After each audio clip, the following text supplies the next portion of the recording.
오늘은 그리스도의 현주소라는 제목으로 말씀을 증거하겠습니다. 여러분, 인류 역사상 인류에게 가장 큰 영향을 끼친 분이 여러분 누구라고 생각하십니까? 예수 그리스도. 네, 그렇죠. 우리는 이제 예수 그리스도라고 이렇게 잘 알고 있는데, 많은 사람들은 석가다, 마호메트다, 소크라테스다, 공자다, 이러한 위대한 영웅들을 아마 말할 거예요. 그러나 우리 인류 역사와 전 세계에 가장 큰 영향을 끼친 분이 누구일까? 바로 예수 그리스도일 것이다 라는 것이죠. 왜냐하면 그 이유는 예수 그리스도가 우리 인생의 근본 문제를 해결해 주신 분이시기 때문이죠. 인생의 근본 문제라고 하는 것은 뭐냐면, 창세기 3장에 보면은 인간이 타락하게 되지요. 그래서 인간이 타락한 이후로부터 시작된 죄의 문제가 있습니다. 또 하나님 떠난 문제가 있고 사탄의 속박, 이런 근본 문제들이 있는데, 이러한 것들을 어떤 인간도 해결할 수가 없는데 오직 예수 그리스도께서 해결해 주신다라는 것이지요. 자, 여러분, 인간 스스로 자신이 지은 죄를 실 수가 있습니까? 없지요. 그럼 인간 스스로 하나님을 만날 수 있습니까? 없습니다.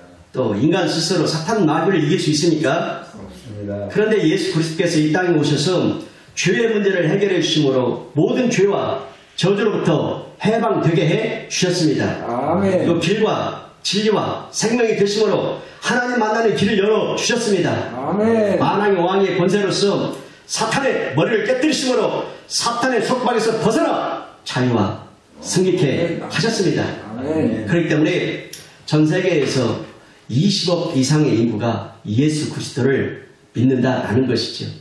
아울러 이 예수님은 개인뿐만 아니라 사회, 국가 전체에 걸쳐서 영향을 미치고 있다는 거죠. 개인적으로는 먼저 어떤 영향을 미쳤는가? 그 인격의 변화를 체험하게 하는 것이죠. 그래서 예수님의 인격으로 자꾸자꾸 변화되고, 그리고 성장, 성숙을 이루게 하는 것이죠. 그리고 인생 고에 시달리는 모든 고통에서 그 해방을 얻는 은혜를 입게 한다는 것이죠. 또 사회적으로는 어떤 영향을 끼쳤는가? 미개한 사회가 문명 사회로 바뀌었다는 것이죠. 노예가 해방을 얻고 여자아이와 그 여자들과 그 어린 아이들이 인간으로서 대접을 받게 되었지요. 국가적으로는 예수님께서 어떤 영향을 끼쳤는가? 미개한 나라, 가난한 나라들이 예수님을 믿음으로 말미암아서 부유한 문명 국가로 발전되었다라는 것이죠. 그래서 전 세계 역사상 가장 잘 사는 나라들은 대개 예수님을 믿는 나라들임을 알 수가 있습니다. 이 세상에는요, 잘 사는 선진국이 있고 또 못 사는 후진국이 있어요. 그런데 신기하게도요, 이 선진국은요 거의 다가 예수님을 믿는 나라들이더라고요. 하나님을 믿는 개인이나 국가가 거의가 다 잘 사는 것을 우리가 볼 수가 있습니다.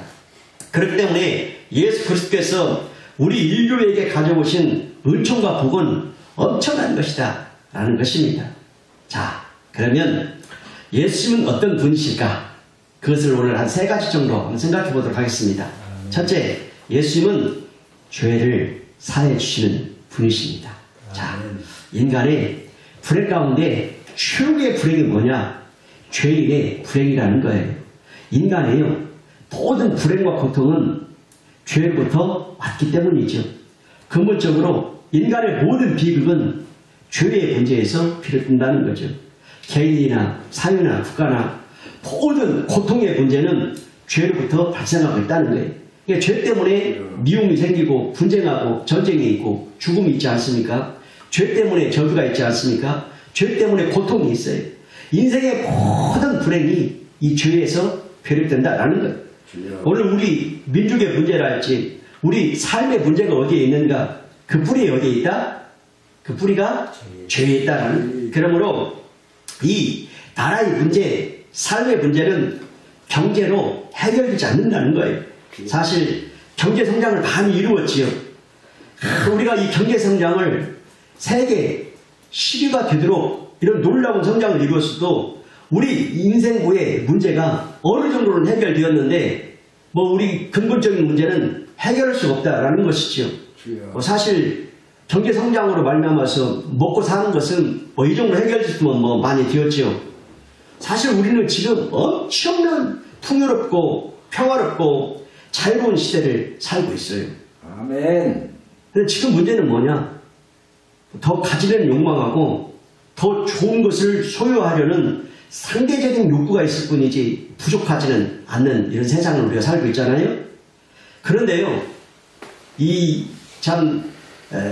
우리가 더 가져보면 또 넘치고 또 넘치도록 풍성하면 인간이 행복할 것 같은데 그것이 행복을 보장하지 못하는 것을 우리가 경험하지 않습니까?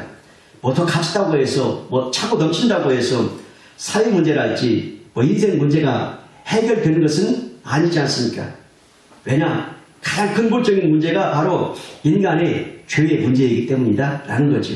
그러면 이 죄의 문제를 누가 해결하겠습니까? 성경에서는 그걸 가르치고 있어요. 우리 화면을 보고 요한일서 3장 9절을 한번 읽도록 하겠습니다. 시작. 하나님께로부터 난 자마다 죄를 짓지 아니하나니 이는 하나님의 씨가 그의 속에 거하며 그도 범죄하지 못하는 것은 하나님께로부터 났습니다. 자, 빨간 글씨로 표시가 되었는데 하나님께로부터 난 자만 죄를 짓지 않는다라고 말씀하고 있죠. 그런데 하나님께로부터 나지 않고 사람에게서 난 자는 모두 죄를 지으며 죄 속에 살고 있습니다. 이것을 시편 51편 5절 말씀이 증가하는데, 자, 사람에게서 난 자는 어떻게 사는가? 함께 읽도록 하겠습니다. 시작. 내가 죄악 중에서 출생하였으며 어머니가 죄 중에서 나를 잉태하였나이다. 이와 같이 이 고백은 성군 다윗이 고백한 거거든요. 성군 다윗이 고백했던 것처럼 인간은 본질적으로 죄인이다 라는 거예요. 그래서 로마서 3장 23절 말씀에 모든 사람이 죄를 범하였음에 라고 선언한 바와 같이 어떤 사람도 죄인이 아닌 사람이 없다 라는 거예요. 바로 이 죄 때문에 우리 인생은요, 행복이 깨어지고 불행과 고통 속에 살고 있다 라는 거죠. 그런데 이 죄의 문제를 해결할 수 있는 유일한 처방을 예수 그리스도께서 우리에게 주셨다라는 사실입니다. 그 처방이 뭐냐? 바로 요한복음 1장 12절과 13절 말씀을 함께 읽겠습니다. 화면을 보고 시작. 영접하는 자 곧 그 이름을 믿는 자들에게는 하나님의 자녀가 되는 권세를 주셨으니, 다음, 이는 혈통으로나 육적으로나 사람의 뜻으로 나지 아니하고 오직 하나님께로부터 난 자들이니라. 그러니까 이 말씀에서 하나님께로부터 난 자는 하나님의 자녀다. 이 하나님의 자녀가 되는 자만 죄에서 해방 얻을 수 있다고 성경 곳곳에서 가르쳐주고 있습니다. 자, 한 절만 더 보시면 골로새서 1장 14절 말씀에 보시면 그 아들 안에서 곧 예수 그리스도 안에서 우리가 속량 곧 죄사함을 얻었도다 라고 말씀하고 있어요. 그런데 많은 종교가 인간이 구원받는 수단으로서 선행을 이야기합니다. 그러니까 인간이 구원받는 수단을 죄사함을 받고 구원받는다고 말하지 않고 선행을 함으로 구원받는다라고 이야기를 해요. 그래서 사람들은요, 선하게만 살면 구원받을 수 있다고 생각해요. 그런데 인간은요, 이 선행으로 구원받을 수 있는 존재가 아니라는 거예요. 왜냐하면요, 선행을 아무리 많이 해도 본질적으로 죄를 짓고 사는 죄인이기 때문이다 라는 거예요. 그렇죠. 그렇기 때문에 이 죄를 짓고 사는 죄인이 죄 사함의 문제를 해결하지 못한다면 아무리 선행을 많이 한다 할지라도 이것은 구원받을 수가 없다라는 것이죠. 또 모든 종교는 교리를 믿습니다. 그런데 기독교만은 교리를 믿는 것이 아니라 누구를 믿어요? 예수님을 믿는다라는 거예요. 그래서 예수님께서 수고하고 무거운 짐진 자들아 다 내게로 오라 이렇게 말씀하고 있어요. 그래서 예수님은 이 땅에 사람의 몸을 입고 오신 그리스도요 하나님이시다 라고 성경은 말씀하고 있죠. 그분은 하나님이시면서 죽음을 이기신 부활의 주님이시기 때문에 죄인이 우리를 생명으로 부르시는 분이시다라는 거예요. 아멘. 이것이 다른 종교와 다른 점이다라는 겁니다.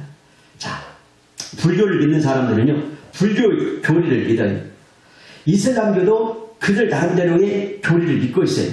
근데 우리는 철저하게 누구를 믿는가? 예수를 믿고 예수님의 생명을 믿는 줄 믿습니다. 아멘. 힌두교의 간디는 그의 자서전 마지막에 이렇게 썼습니다. 나는 내 악함과 곤고함 때문에 내 생명이신 그에게 아직도 멀고 그에게 가까이 가지 못하는 현실이 나의 끊임없는 고통이다 라고 했어요. 그러니까 금식하고 고행하고 이 간디가 자기 민족을 위해서 살아갔지만 자기가 믿던 그 힌두교를 통해서는 참 생명과 자유를 얻지 못하기 때문에 마지막까지 끊임없는 고통이라고 탄식을 했던 것이죠. 그리고 우리가 잘 알고 있는 원효 대사 이후에 불교의 대승이라고 불렸던 누가 있죠? 성철 스님이죠. 성철 스님도 마지막 죽을 때에 이런 말을 남겼습니다. 내 죄악이 9만리 넘어 저 지옥에 빠지는구나 이렇게 고백했습니다. 그렇다면 이 죄악의 짐을 누가 풀어줄 수 있을까요? 어떤 성자가 이 죄의 문제를 해결할 수 있을까? 어떤 사람도 우리 인생의 이 죄의 문제, 죽음의 문제, 영적인 문제, 수고하고 무거운 짐의 문제를 해결할 수가 없다는 사실입니다. 아멘. 오직 하나님이신 예수 그리스도만이 해결해 줄 수가 있다라는 것이죠. 즉, 이 세상에 구주로 오신 예수님만이 우리 인생의 모든 죄를 담당하시고 우리를 위해 십자가에서 죽으심으로 우리의 죄 문제를 완전하게 해결해 주신 분이시다라고 성경은 가르쳐주고 있습니다. 아무도 우리 인류의 죄를 위하여 죽은 사람이 없습니다. 석가도요 병에 걸려 죽었고 공자도 나이가 들어 죽었고 오직 예수님만이 33세의 이 젊은 나이에 인류의 죄를 위해서 대속제물로 대신 죽어주신 줄 믿습니다. 아멘. 그러므로 예수님을 자신의 구주와 주님으로 믿는 자는 따라합시다. 죄에서 해방을 얻습니다. 죄에서 해방을 얻습니다. 예수님만이 우리 인생의 죄의 문제를 해결해 주셨기 때문에 그분을 자신의 구주와 주님으로 믿으면 죄에서 해방을 받고 수고하고 무거운 짐에서 안식을 얻을 수가 있다라는 거예요. 아멘. 이상 살펴본 바와 같이 예수님은 우리 인생의 죄를 사해 주시는 분이시다라는 겁니다. 둘째, 예수님은 어떤 분이신가? 평안을 주시는 분이십니다. 예수님 평안을 주신다. 역사학자인 웰즈는 61세가 되었을 때 나에게는 평안이 없다. 나는 인생의 종점에 와 있다. 이렇게 고백했어요. 시인 바이런은 이런 말을 했는데 내 인생은 가을 낙엽이라 꽃과 열매는 다 떨어지고 질병과 늙음과 비애만이 내 것이 되었구나 라고 고백했어요. 이와 같이 인생은 모두 자기 마음속에 괴로움을 가지고 있다는 게 부자든 뭐 가난한 자든 화려한 별장에 사는 사람이든 우두막에 사는 사람이든 모두 다 탄식하고 있다는 거예요. 이런 탄식 속에 사는 우리에게 참 평안을 주실 분은 오직 한 분 예수님밖에 없다라는 것이죠. 아멘. 아멘. 예수님은 이렇게 말씀하세요. 요한복음 우리 14장 1절을 화면을 보고 읽겠습니다. 시작. 너희는 마음에 근심하지 말라. 하나님을 믿으니 또 나를 믿으라. 이어서 우리 요한복음 14장 27절 한번 더 읽겠습니다. 시작. 평안을 너희에게 끼치노니 곧 나의 평안을 너희에게 주노라. 내가 너희에게 주는 것은 세상이 준 것과 같지 아니하니라. 너희는 마음에 근심하지도 말고 두려워하지도 말라. 이렇게 말씀했어요. 아멘. 우리 새창동가 412장에 이 3절 가사에 보면 이런 가사가 있는데 내 영혼에 평화가 넘쳐남은 주의 큰 복을 받음이라. 내가 주야로 주님과 함께 있어 내 영혼이 편히 쉬네. 평화로다. 하늘 위에서 내려오네. 그 사랑의 물결이 영원토록 내 영혼을 덮어주소서. 이런 가사가 있어요. 또 그 유명한 참회록을 쓴 성 어거스틴 이런 고백했는데 오 하나님 주님은 주님을 위해 우리를 만드셨습니다. 그러므로 주님 안에서 우리의 안식처를 얻을 때까지 우리 마음은 평안을 얻지 못합니다. 이렇게 말했습니다. 그렇습니다. 이 세상에서요 어떤 인간도 이 물질로는 행복을 얻은 사람이 없습니다. 돈을 소유하는 탐욕은요 이 끝없는 갈증만 일으키죠. 재물은 마치 바닷물과 같아가지고 마시면 마실수록 가지면 가질수록 갈증이 더 심해질 뿐입니다. 여러분 한 100억 있으면 만족할 것 같지요? 네, 만족이 안 돼요. 그렇지? 한 2건이 정도 되면은 뭐 만족할 것 같지요? 사람은요 가지면 가질수록 마시면 마실수록 이 갈증이 더 심해진다라는 거예요. 그래서 인간은 물질의 풍요로움으로 안정과 평안을 얻으려고 하지만 이 물질은요 막상 가져보면 우리 인간에게 불안과 염려를 더 가져다 주는 것을 우리가 알게 돼요. 결코 이 물질로는 평안을 얻지 못한다라는 거예요. 이런 말이 있어요. 돈으로 침대는 살 수 있으나 잠은 사지 못한다. 돈으로 향락은 살 수 있으나 행복은 사지 못한다. 돈으로 성은 살 수 있으나 사랑은 사지 못한다. 돈으로 별장은 살 수 있으나 참 평안은 사지 못한다. 그러므로 우리는 하늘로부터 내려오는 신령한 생수, 즉 예수님의 생명의 말씀을 먹어야 한다라는 거예요. 그 생명의 말씀만이 우리의 영혼의 목마름을 시원하게 해소해 줄 수 있다라는 거예요. 요한복음 4장 14절에 한번 읽겠습니다. 시작.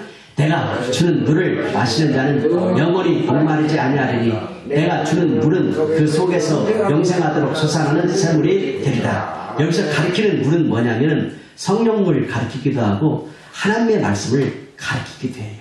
그러므로 우리가 성령 충만 받고 하나님의 이 말씀을 먹음으로 말미암아서 우리 영혼의 목마름을 시원하게 해소해 줄 수 있다라는 말씀입니다. 아멘. 그렇습니다. 인생의 행복과 마음의 평안은 오직 예수 그리스도 안에서 믿음을 통해서만 얻는 하나님의 은혜인 줄 믿습니다. 아멘. 셋째, 예수님은 세상을 이기는 능력을 주십니다. 자, 예수님은 인간의 그 실패, 고난, 좌절, 인생고의 아픔을 극복할 수 있는 능력을 우리에게 주셔요. 인간에게는요, 이별의 고통이 있습니다. 그 이별이라고 하는 것은 뭐냐? 내가 사랑했던 그 무엇이 내게서 떠나가는 것인데, 예컨대 사랑하는 사람과의 이별, 그죠? 또 누렸던 권력과의 이별, 돈과의 이별, 직장에서 떠나는 이별, 어떤 이별이든지 이런 이별은 우리의 큰 고통을 안겨주지요. 또 가지려고 할 때에 가지지 못하는 고통이 있지요. 그러므로 인간의 삶은 뭐냐? 끊임없는 고통의 연속이다. 이렇게 말하는 거예요. 그렇다면 그런 고통에서 어떻게 내 인생을 승리로 이끌 수 있을 것인가? 그 비결을 성경은 가르쳐주고 있어요. 그 비결이 무엇인지 마가복음 9장 23절 한번 읽도록 하겠습니다. 시작. 예수께서 이르시되 할 수 있거든이 무슨 말이냐? 믿는 자에게는 능히 하지 못할 일이 없느니라. 그래서 성경은 오직 믿음을 요청한다라는 거예요. 그래서 오직 그 일은 믿음으로 말미암아 살리라 이렇게 말씀하고 있어요. 그래서 우리가 이 고통이 많은 이 세상에서 우리 인생을 어떻게 승리로 이끌 수 있는가? 오직 믿음으로 승리를 이끌어갈 수가 있다는 거예요. 또 한 절 보도록 하겠습니다. 요한복음 14장 13절. 자, 시작. 너희가 내 이름으로 무엇을 구하든지 내가 행하리니 이는 아버지로 하여금 아들로 말미암아 영광을 받으시게 하려 함이라. 아멘. 너희가 내 이름으로 따라합시다. 무엇을 구하든지. 그러니까 예수님의 이름으로 뭘 구하든지 행하신다는 거예요. 할렐루야. 네. 그래서 우리 이 교회에서 이제 처음에 교회에 왔던 초신자들도 기도하니까 안 이루어지는 것이 없다라고 고백하더라고요. 진우가 뭐라고 고백하냐면은 자기 교회에 와가지고 다니면서 기도했는데 기도하는 것이 하나도 안 이루어지는 것이 없다. 이렇게 고백하는 거예요. 여러분들도 기도했을 때에 참 인생의 어떤 수렁에서 건진받게 되어지고 어려움이 해결하면 받게 되어지고 응답이라고 하는 것을 경험한 적 있습니까? 아멘. 오늘 이 말씀에 따라서 내 이름으로 무엇을 구하든지 내가 행한다 라고 말씀하고 있습니다. 내가 산을 향하여 눈을 들리라. 나의 도움이 어디서 올까? 나의 도움이 천지를 지으신 여호와에게서로다. 할렐루야. 아멘. 여러분 주의 이름을 불러서 기도하므로 말미암아 승리할 수 있다 라고 말씀하는 줄 믿습니다. 아멘. 돈 버는 힘을 재력이라고 그러죠. 공부해서 얻는 힘을 지력이라고 그러고 운동해서 얻는 힘을 체력이라고 그러고 권세를 잡아서 얻는 힘을 그 권력이라고 하는데 사람들은 다 이런 힘을 갖기를 원해요. 재력, 지력, 체력, 권력. 그런데 이 힘들은 더 큰 힘들을 만나게 되면 깨져요. 내가 아무리 재산을 많이 가지고 있다 할지라도 더 많은 재산을 가진 자가 나타나면 재산 가지고 우쭐 낼 수가 없어요. 내가 아무리 체력이 좋다 할지라도 뭐 넘어지면 다치거나 뭐 부러지게 되어지고 더 강한 자가 나타나게 되면 정복당하죠. 내 지력, 아무리 지식이 많이 있다 할지라도 나보다 더 지식 많은 사람이 나타나서 입을 열기 시작하면 뭐 내가 입을 열 수가 없어요. 또 권력도 마찬가지예요. 이 권력은 큰 무력을 가진 자가 점령하기 때문입니다. 그래서 나의 사전에는 불가능이 없다. 누가 말한 거죠? 나폴레옹이 말했죠. 예. 그래서 이 나폴레옹이 말년에 이런 고백을 했어요. 그 세인트 헬레나 섬이 유배되었을 때 이런 고백을 했는데 알렉산더, 시저, 그리고 나폴레옹은 칼과 무력으로 세계를 정복하려고 했으나 모두 다 실패했다. 그러나 유대 땅 나사렛 목수의 아들 예수 그리스도 그는 손에 칼 하나 들지 않고 세계인의 가슴을 정복했으니 위대하신 성자 예수 그리스도에게 나는 무릎을 꿇는다. 인간은 어떤 능력도 권력도 유한할 뿐이다. 고백했던 거죠. 그렇습니다. 하늘로부터 오는 힘, 이것은 사라지지 않습니다. 아멘. 이 힘은 예수께서 주시는 힘이기에 빼앗아갈 더 큰 힘이 없으므로 사라지지 않는다라는 거지. 그래서 빌립보서 4장 13절에 내게 능력 주시는 자 안에서 내가 모든 것을 할 수 있느니라 고백했어요. 내게 능력 주신 자 안에서 내가 모든 것을 할 수 있는 힘은 바로 예수 그리스도께서 주시는 힘인 줄 믿습니다. 그래서 사도 바울은 예수님께 능력을 받고 승리한 위대한 신앙인이 되었는데 그는 이런 사람이 되었어요. 복음을 전하다가 감옥에 들어가게 되면 감옥에서 탄식하는 것이 아니라 그 감옥을 별창으로 만들었어요. 또 먹을 것이 없으면 굶는 것이 아니라 금식을 했죠. 조용한 시간이 있으면 외로워하는 것이 아니라 하나님께로부터 계시를 받아 편지를 썼지요. 그래서 그 편지를 통해서 오늘날까지도 수많은 사람들에게 감동을 주고 변화를 일으켰죠. 그는 매를 맞으면 그리스도의 믿음의 흔적으로 바꾸었고 또 눈물을 흘리면 그 눈물이 하늘에서 내리는 이슬이 되어서 심령들을 은혜로 적시게 되었죠. 성도 여러분, 진실로 예수님을 믿는다는 것은 이렇게 위대한 것입니다. 예수님은 세상을 이기는 능력을 주시는 줄 믿습니다.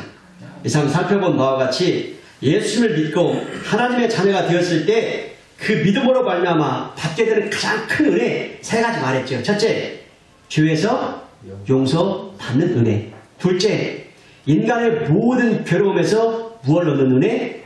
평안을 얻는 은혜. 셋째, 세상을 이기는 능력을 주신다. 이것이 바로 예수님을 믿는 그리스도인의 현 주소라는 것이죠. 아멘. 이제 우리 그리스도인이 이제 예수님 안에서 살아야 할 이유에 대해서 잠깐 말씀드리고 오늘 말씀을 마치도록 하겠습니다. 세상에는요, 우리 사람의 눈에 보이지 않는 양대 세력이 있어요.